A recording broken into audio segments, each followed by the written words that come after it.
Hello, everyone. I'm Natalia Bilbao, and here's what's happening in LA this week.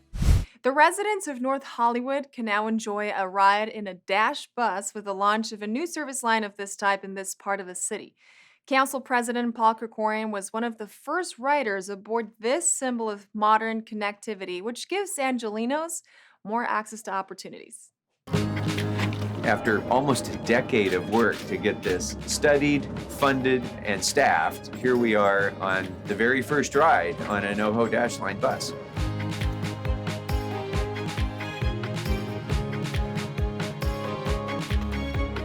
This new line really speaks to the perfect example of what we're trying to do with our Dash service. We're really trying to get neighborhood residents connected to the places that they visit the most, their local schools, their local grocery stores, their medical providers. So incredibly excited about the opportunity to create some increased connectivity that starts to give Angelinos choice and ultimately gives them more access to opportunity, which is really what transportation is all about.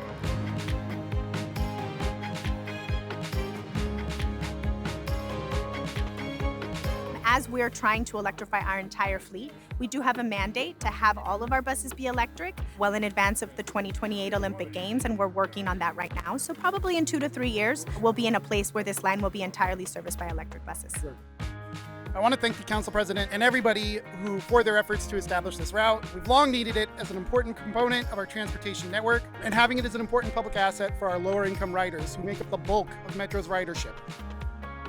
Thanks to its frequency, affordability, and reliability, this Dash line will create more opportunities for car users to shift modes for their short trips. It's going to relieve parking pressures in the neighborhood when people have an opportunity to hop on a bus. I know I, for one, am going to use it to take my kids to school in the morning once it gets established, and I'm going to use it to visit our local brewery in the neighborhood. Population density has increased. We're investing in retail, entertainment, the new businesses, the new housing. So we're really excited about all this investment that's coming in.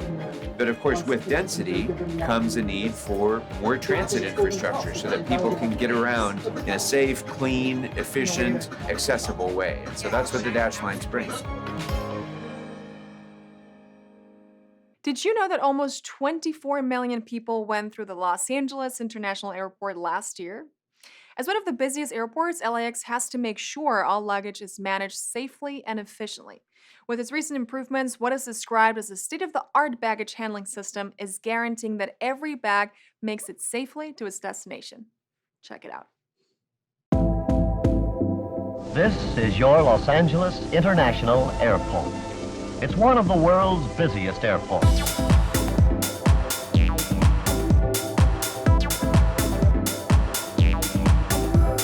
Baggage is quickly unloaded and taken by tugs to the terminal buildings. Baggage for the next flight is driven to the plane's conveyor belt, where it moves into the cargo hold.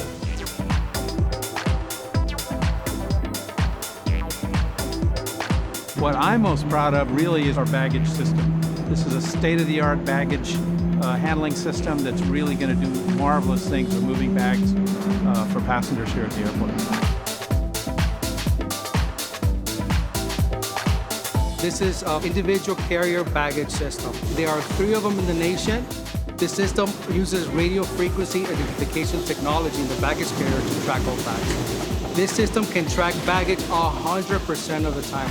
There's no lost baggage here.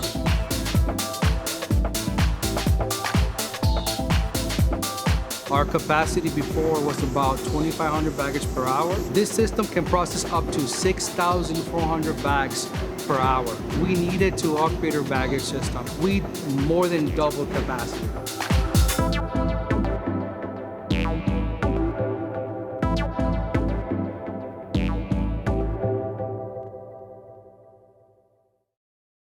If you want to know more about the Los Angeles World Airports, which includes both LAX and Van Nuys, you can visit lawa.org. After being closed for 2 years, the Felicia Mahood Senior Center is now open, giving seniors a chance to connect with one another and have access to affordable meals, recreation activities, yoga, language, and even writing classes. Let's take a trip to West Los Angeles to take a look. We opened up in July. We've been closed for 2 years, so it's super excited to have the Senior Center open. I know a lot of seniors have been in isolation during COVID, so us having the center open has been very good for them. We have our meal service, so we provide senior lunches for our seniors for $2 donations Monday through Friday. We also have a lot of recreation classes that include yoga, dance. We have some writing memoir classes along with open play cards and bingo. We are also very blessed to have the JFS staff here, Jewish Family Services. They provide services for our seniors like nutrition, transportation, social service. So we share a building in here and we've been able to do a lot of collaborations. A lot of seniors lives around here and they don't speak English and they don't have family around here. Therefore, this place is very good for them. I like here because here I have the exercise class and English class, and everybody is very kind. The requirements is to have a vaccination card. We do check at the beginning for our registration, and then just show up and find a program that you enjoy, and it's $10 a month. So that is what our class membership is.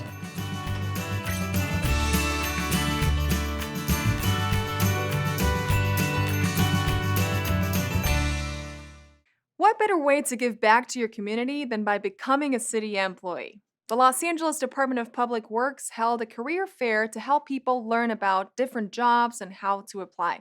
Through this initiative, the city hopes more people will access the career opportunities available. Here's that story.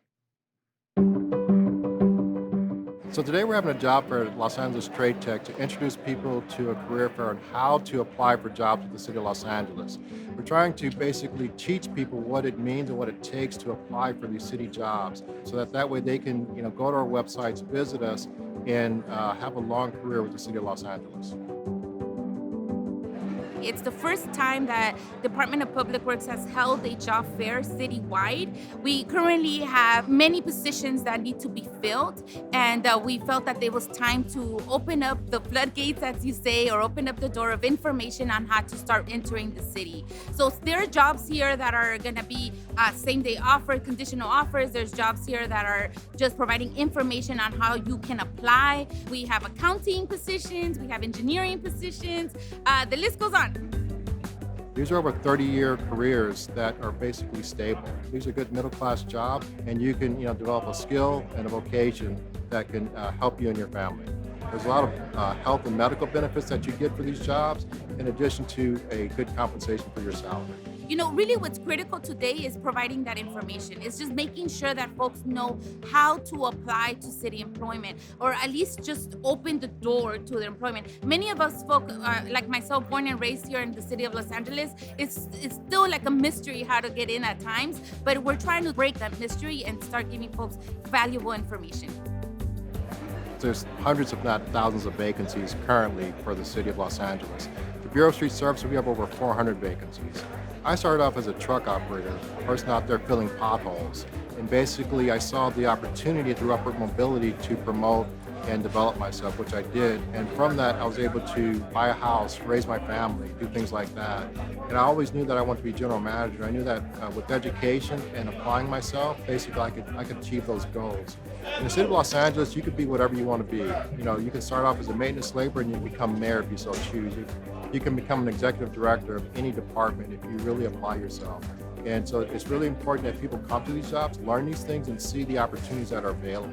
And once you start working for the city, it's one of the greatest opportunities that you can have.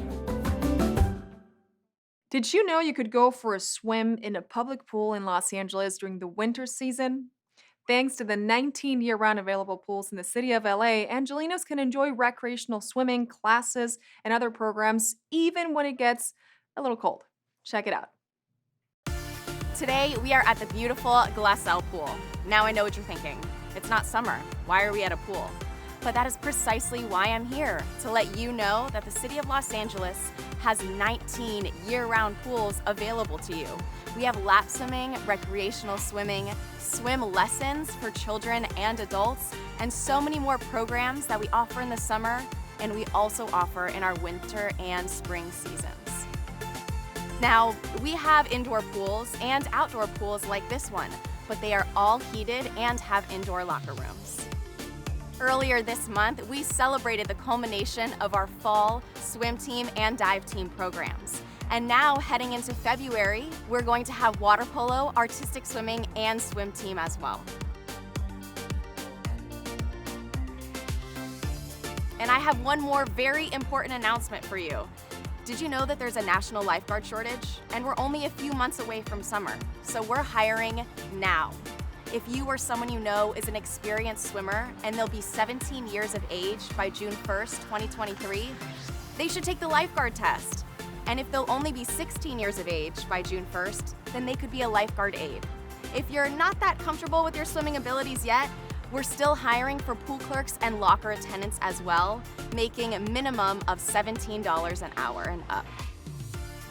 We would love for you to join our aquatics family and come visit our year-round pools every season. To find a year-round pool near you, visit laparks.org/aquatics. To learn more about how you can apply for a job within our aquatics family, visit bit.ly/CWA hiring. And don't forget to follow us on Instagram at iSwimLA. See you at the pool. Mayor Karen Bass issues an affordable housing executive directive. The Port of LA awards funding for zero-emission trucks, and the 2023 homeless count is actively looking for volunteers. All these stories up next on City Beat.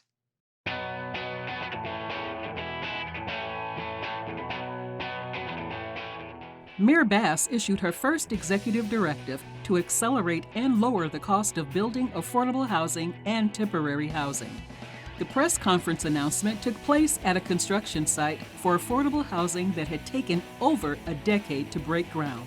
For affordable housing built under Executive Directive 1, the city must complete the approval process within 60 days. When construction begins, the permits must be completed in 5 days for 100% affordable housing and 2 days for temporary housing. Under the directive, the Los Angeles Housing Department will coordinate with the city controller to track and process affordable housing projects. Keep up to date on all of the actions that Mayor Bass is utilizing in her plan to address homelessness at mayor.lacity.gov. The Port of LA has awarded a total of $6 million to 2 trucking companies to speed up the transition to zero-emission drayage trucks. The companies and their manufacturer partners will receive the maximum funding available under the Port's Zero-Emission Truck Pilot Program. The grants will defray the cost of putting 22 pre-production emissions-free models in service during 2023. Currently, 95% of the drayage fleet serving the port runs on diesel. The awards are the first distribution of Clean Truck Fund dollars. These are fees collected per loaded container by the Port of LA since April 1, 2022. To learn more about how the Port of LA is reducing pollution and addressing climate change, visit portoflosangeles.org. The Los Angeles Homeless Services Authority is looking for volunteers to participate in the 2023 homeless count on January 24th, 25th, and 26th. The U.S. Department of Housing and Urban Development requires a biennial count of people experiencing homelessness. Data collected during the count allows for the development of strategies to end homelessness and the allocation of funding and resources. Thousands of volunteers are needed to cover the 4,000 square miles of LA County to tally individuals in tents, vehicles, and makeshift shelters.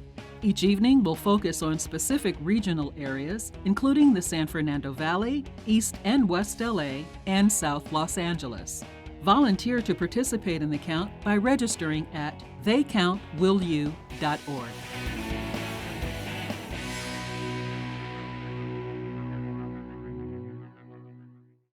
In the Mexican tradition, every year from the 16th to the 24th of December, people celebrate Las Posadas. During these 9 days, in Los Angeles, people come to El Pueblo and walk, sing, and dance along Olvera Street, reenacting the journey Mary and Joseph went on to arrive to Bethlehem. Take a look.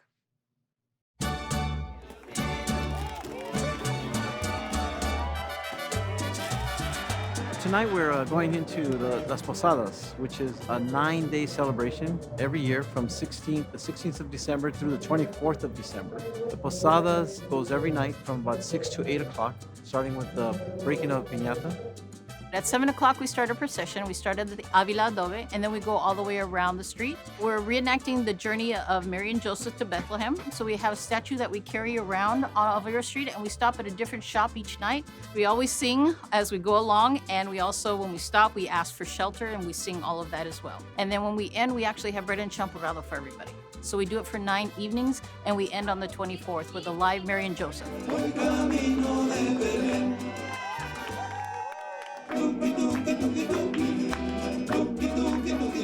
For people that do this in their small towns in Mexico, it's that little taste of home.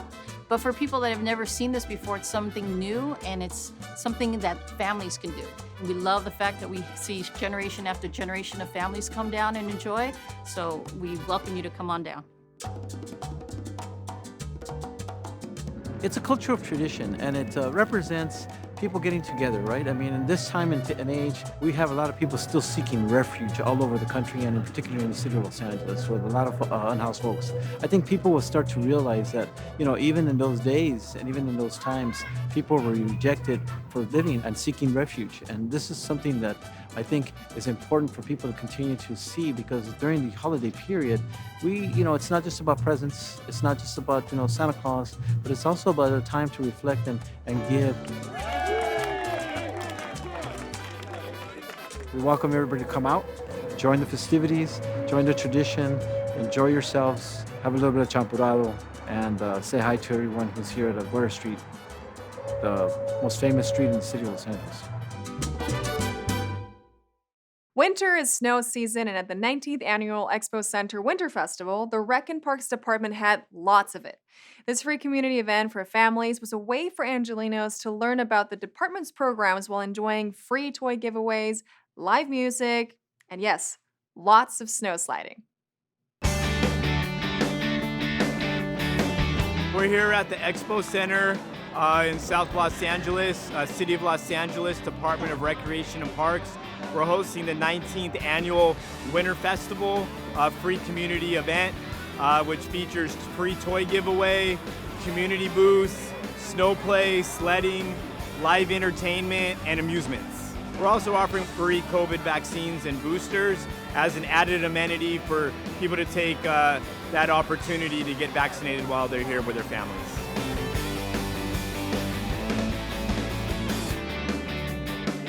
We just want to get the word out, what we have to offer here in our programs and recreation and our child care center and our swimming pool here, which has been here since 1932. Biggest attraction, I would say, is our sledding and snow play. Snow. I don't know anywhere here in the South Los Angeles where you can have that experience for free.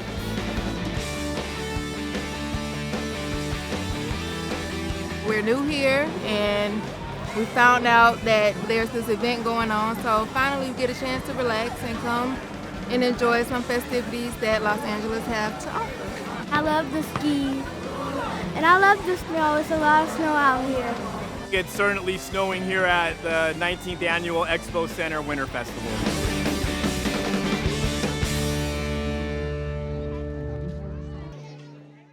The Expo Winter Festival attendees weren't the only lucky people enjoying snow sliding. Stick around to find out about another city landmark that had snow-covered slopes. If there's one thing the holiday season is filled with, that is light.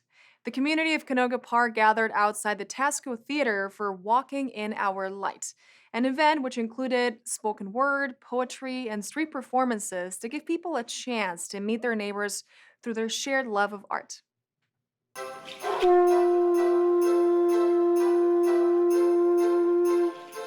We are outside of the Tosco Theater in Canoga Park, and we're actually going to be walking around the neighborhood going to the Canoga Park Arts Center and also the Madrid Theater and the Boys and Girls Club of Canoga Park as well. It's a great way to get the community involved, to know their neighbors, and to know what's going on. That, there's a lot of exciting things happening right here. There are so many of the winter holidays across different faiths and different cultures around light. And we thought that it would be a nice opportunity for us to gather together, to generate light, to gather light. We have performances, we have spoken word events, we have some poetry. So it's really going to be something that says, this is the community of Canoga Park gathering together all the different cultures and traditions and kicking off the winter, really. We'll have lots of pictures being taken, or lots of videos being taken. We really want to share that this was our first outing and that we look forward to having them say, whoa, I want to be there next time. How do I participate? How do I show my light? And how do I contribute? This is more of a people that really give of themselves because they want to give to the community. And that would be the why, to give and to continue to give and to inspire the next generation to do the same. How better to bring people together than through the expression of art?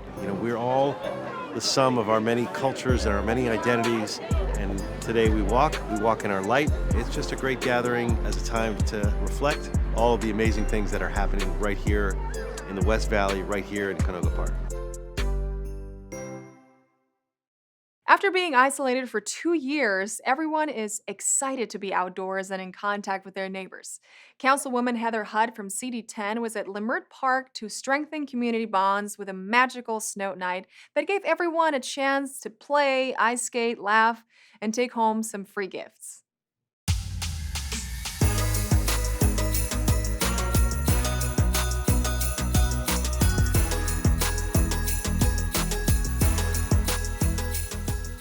Tonight is a night of community gathering. This is Snow Night in Leimert Park, which we are really excited about.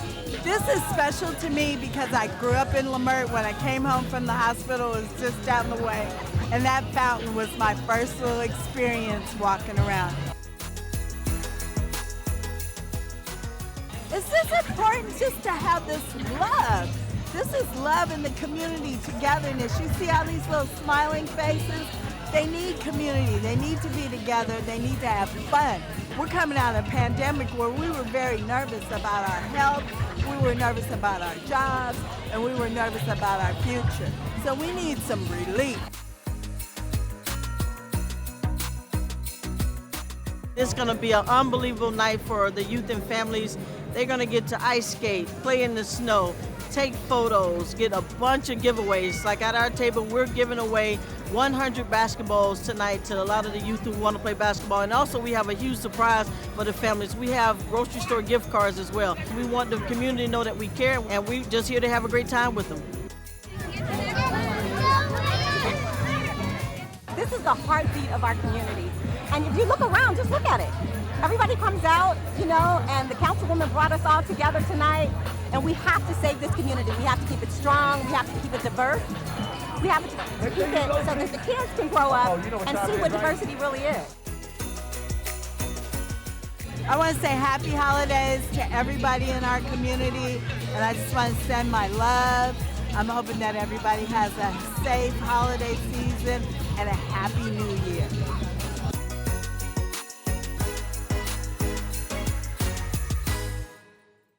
Did you know the Los Angeles Public Library dates back to 1872? In our feature story this week, we go down memory lane to celebrate the 150th anniversary of this historic institution. Channel 35 talked to our city librarian to discover all the fun facts and celebration details. Let's hear the story. That's my little sister. Any place she wants to go, I don't want to go. Feliz cumpleaños, Los Angeles Public Library. It is a wonderful celebratory day here at the Los Angeles Public Library as we are celebrating the 150th birthday of the library. There aren't many institutions in Los Angeles that go back to 1872. So it's a really great day and we're celebrating it.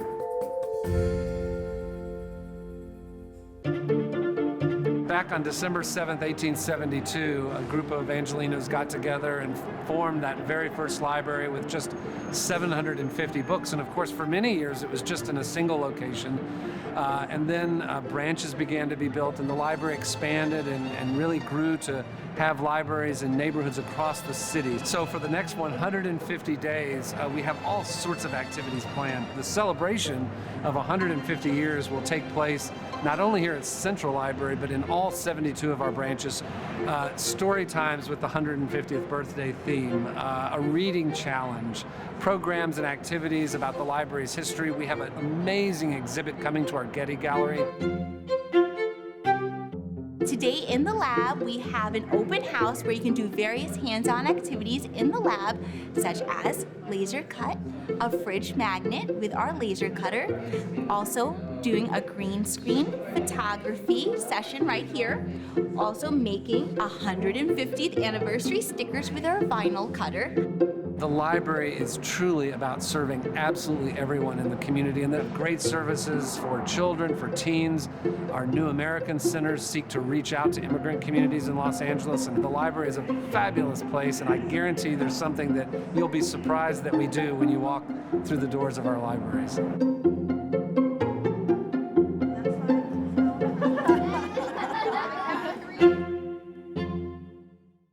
Discover the uniqueness of fungi at a walk and talk, celebrate the Dia de los Reyes tradition at El Pueblo, or enjoy the start of 2023 with a Mexican folklorico dance.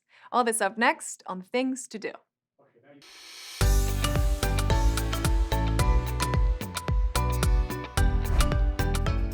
Come along on a walk and talk in Malibu Creek State Park with your pals at the Los Angeles Public Library. Led by naturalist Aaron Tupac, you'll learn the many ways fungi teach us about the interconnectedness of all life on Earth.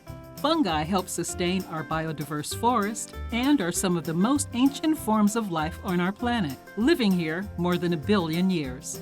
Find out how to better take care of our planet Earth with the help of our fungal neighbors, as well as all the other benefits fungi have to offer. Expedition LA Fungi Walk and Talk will take place at Malibu Creek State Park in Calabasas on Saturday, January 7th at 1 p.m. To register for the event, email science@lapl.org. For more information, visit lapl.org/events. Join the celebration of the arrival of Los Tres Reyes, also known as the Epiphany, an event held around the world for centuries. Here in LA, the beloved community event takes place at the city's birthplace, El Pueblo. Dia de los Tres Reyes tells the story of the journey taken by 3 kings, or the wise men, to find the baby Jesus. Join fellow Angelinos for a beautiful procession through Olvera Street, which is followed by the traditional rosca or sweetbread, which is given to all in attendance. Following tradition, within the wreath-shaped bread are randomly placed plastic babies. Whoever finds the baby receives a gift from the kings. Dia de los Reyes is taking place on Friday, January 6th at 7 p.m. on Olvera Street. For more details, check out olveraevents.com. Ring in the new year with an exciting Mexican folklorico dance performance by Naya Arts. These traditional dances of Mexico provide a glimpse into the Mexican culture through the brightly colored whirling skirts of the performers. The individual dances all have very different roots and styles, but together they bring the various aspects of Mexican culture to any audience. Everyone is welcome to attend the folklorico dance performance, Saturday, January 7th at 2 p.m. at the John Muir Branch Library. For more information, check out lapl.org/events. And that's a look at some things to do.